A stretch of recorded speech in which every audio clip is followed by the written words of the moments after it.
नमस्ते सबैलाई मेरो च्यानलमा स्वागत छ।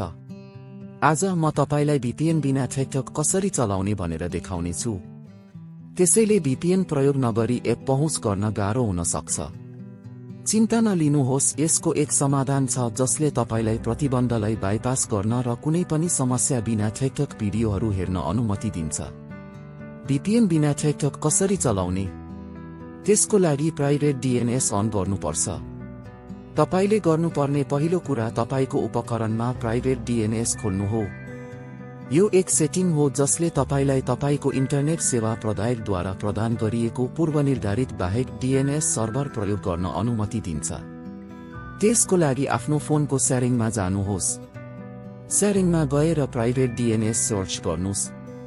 त्यसपछि प्राइभेट DNS मा क्लिक गर्नुहोस्। प्राइभेट DNS मोबाइल अनुसार फरक ठाउँमा हुन सक्छ।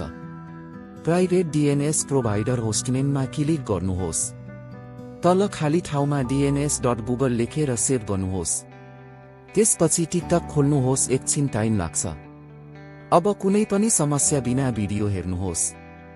यी सरल चरणहरू पालना गरेर तपाई सजिलैसँग VPN बिना टिकटक चलाउन सक्नुहुन्छ।